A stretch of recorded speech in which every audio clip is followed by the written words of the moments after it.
Selamat siang Ibu. Siang. Iya, apa benar dengan istri dari Tuan ST? Iya, betul. Iya, eh, Ibu di sini perkenalkan dulu ya Bu. Saya Nova, saya ahli gizi yang sedang bertugas di rumah sakit ini. Di sini sebelumnya Bu sudah pernah mendapatkan edukasi gizi belum Bu? Belum pernah. Belum, Iya. iya. Jadi di sini saya akan menjelaskan mengenai edukasi gizi yang sesuai dengan kondisi dari Tuan ST gitu ya. Dengan Tuan ST ini usianya 62 tahun ya Bu ya. Iya.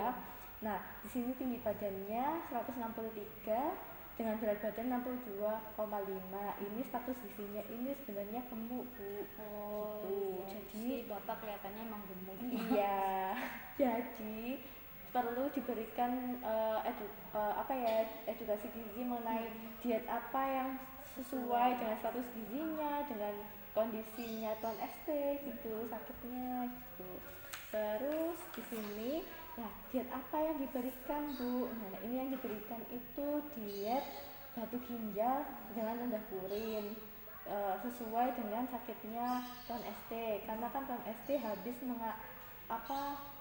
mengalami kondisi bedah batu ginjal, karena di sini batu ginjalnya itu juga ada uh, batu fosfatnya dan batu asam uratnya gitu, jadi perlu diberikan diet itu ya. Diet itu yang seperti bagaimana Bu? Diet batu ginjal rendah purin itu, nah tujuannya itu untuk mengurangi pembentukan asam urat dan pembentukan batu ginjalnya sendiri, untuk pembentukannya kembali, dan dengan mengurangi bahan makanan yang tinggi purin gitu.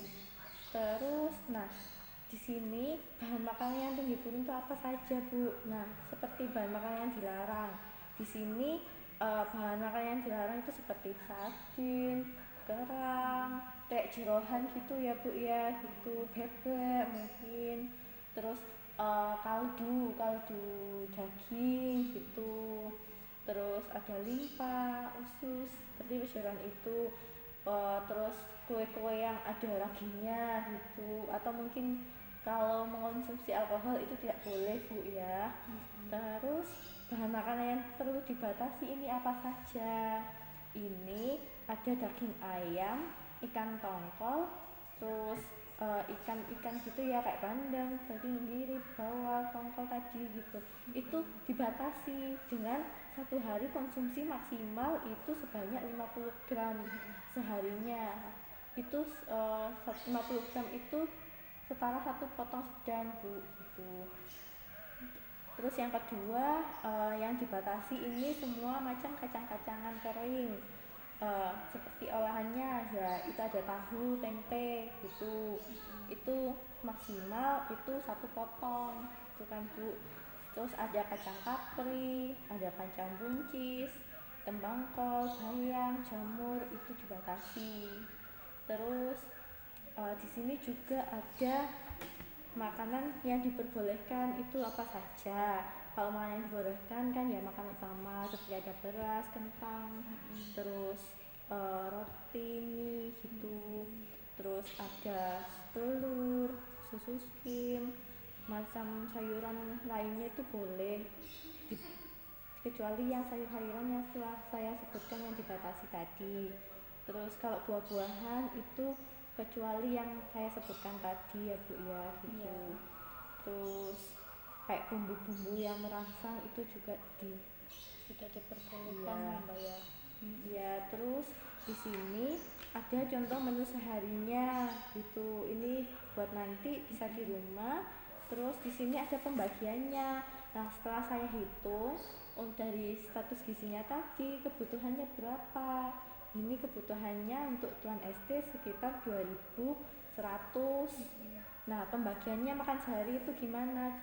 Pembagiannya ada 3 kali makan utama, makan pagi, makan siang, dan makan sore, dengan 3 kali selingan pagi jam 10, selingan sore jam 3, dan selingan malam jam 9 malam gitu. Terus untuk makan pagi ini porsinya bagaimana? Ini ada nasi ya Bu ya, nasi itu 150 gram. 150 gram itu setara dengan seberapa Bu? Nah ini kalau segini kan 100 ya Bu ya, berarti bapak itu mengonsumsi 1,5 ini Bu. Ditambahi lagi gitu ya. Iya, jadi 1 sama setengahnya ini Oh, iya, gitu. iya, iya. Nah, sedangkan kalau siang dan malam itu 200 gram. 200 gram itu 2 kalinya ini. Atau mungkin kalau di rumah berarti 2 centong gitu ya Bu ya. Iya, iya. Iya. Terus kalau mau makan telur ya 1 butir gitu ya untuk lauknya. Terus kalau mau daging itu 1 potong segini itu 40 gram gitu. Kalau mau ayam juga 1 potong ini 50 gram gitu kan. Terus kalau sayurannya itu seberapa, itu yang dibutuhkan sekali makan itu 50 gram. Nah 50 gram itu misalkan wortel, kalau wortel 1 biji ini kan 100 gram, jadi bapak cuma butuhnya setengahnya saja Bu. Nah misal kalau mau di mix ya Bu ya, kan tadi kalau wortel boleh, terus ada oyong juga boleh gitu ya, mau di sup gitu bisa. Jadi kalau 50 gram butuhnya ini seperempat wortel ini dan seperempatnya oyong gitu. Itu 1 kali. Terus ya Bu, kalau makanan lauk yang seperti lauk nabati itu di pagi hari tidak diberikan ya Bu ya. Jadi lauk nabati diberikan hanya di siang dan malam saja gitu. Pagi nggak boleh ambil. Enggak gitu.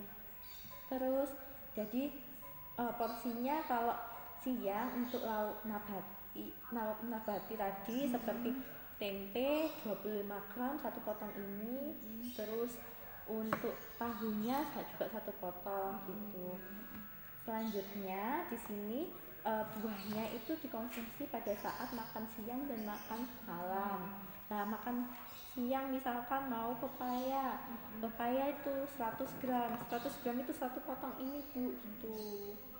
Sedangkan kalau mau misalkan jeruk juga 1 buah saja, atau mungkin di rumah ada pisang itu 1 buah ya Bu ya. Iya. Gitu.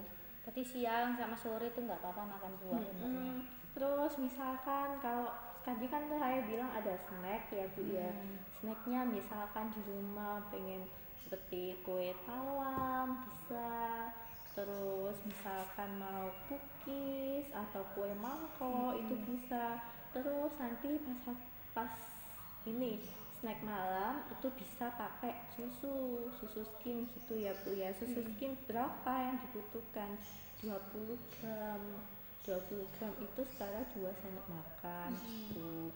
Terus di sini ada bahan penukar, kan di rumah juga nggak mungkin ya Bu mau menimbang-nimbang juga. Nah misalkan juga makanannya bosen nih makan nasi gitu, terus bisa ditukar dengan kentang.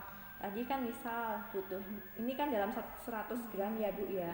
Terus kan tadi makannya kalau siang 200 gram, kalau diganti dengan kentang berapa, itu berarti dengan 4 biji sedang gitu. Terus mau diganti dengan roti putih itu 4 iris gitu kan Bu. Bisa.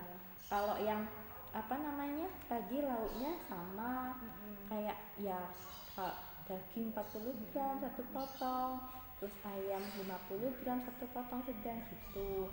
Ini nanti bisa dibaca, ini sudah saya tandain yang apa yang tidak diperbolehkan. Oh ya, kalau singkong, ubi itu ya Bu ya dibatasi dulu, maksudnya dihindari dulu gitu ya.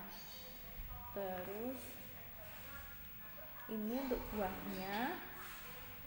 Terus untuk susunya bisa pakai yang 1 gelas 200 ml itu.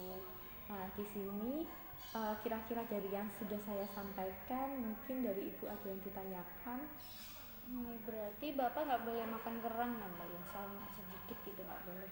Oh iya, kan karena kemarin kan hasil dari anamnesa makanannya itu Bapak mengonsumsi kerang ya, suka mengonsumsi kerang. Nah itu tidak diperbolehkan Bu, itu sama saja tadi makanan yang tinggi purin gitu. Di sini, nah karena kerang itu juga kan mengandung dari 150 sampai 800 miligram purinnya itu, jadi tinggi sekali dan Tinggi. tidak diperbolehkan. Berarti udah nggak boleh makan kerang. Iya gitu. Bisa juga diberikan makanan yang lain seperti yang saya sebutkan tadi. Oh gitu. iya. Selanjutnya Terus kalau mau minum susu, susunya yang boleh apa mbak? iya, susunya yang boleh ini susu skim yang rendah lemak. Tadi kan ini seperti yang saya contohkan, susu Oh, skim iya. diberikan pada saat snack malam, itu diberikan 20 gram. Itu dikasih dengan air 200 ml gitu ya, Bu. Iya. Iya. Mungkin ada lagi, Bu? Sudah sih mbak, itu aja. Sudah, iya. Kalau begitu saya mau ganti yang saya yang tanya ya, Bu ya. Iya. Gitu. Nah, kira-kira makanan yang nggak diperbolehkan tuh contohnya seperti apa, Bu? Tadi sarden, Betul. terus jeroan itu nggak boleh semua. Iya. Kerang itu tadi, Heeh. terus air kaldu, terus Kayak ragi, ya, bebek, ya. bebek, terus makanan yang mengandung ragi-ragi itu nggak boleh. Iya, betul. Terus selanjutnya, kenapa Bu kok diberikan diet ini? Soalnya bapak habis bedah ginjal, batu ginjal itu, terus ada ditemukan batu fosfat itu tadi. Iya. Terus kan kadar asam uratnya itu kan tinggi. Iya, Jadi betul. diberikan diet purin ini ya mbak ya. Gitu. Iya, gitu saja ya, Iya. Bu ya. Iya.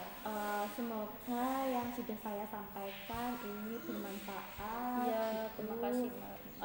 Sebagai ibu juga bisa memberikan motivasi untuk Bapak untuk menjalankan diet yang sudah saya sampaikan ini gitu, baik nanti setelah keluar dari rumah sakit atau masih di sini ya, Bu ya. Iya. Gitu. Terima kasih untuk waktunya ya, Bu. Sama-sama mbak. Terima kasih juga informasinya tentang diet ini. Semoga Iya. nanti bisa dicoba ke bapak. Iya, sama-sama. Ya gitu, itu saja, Bu. Iya. Terima kasih untuk waktunya. Iya. Selamat siang, Bu. Siang mbak.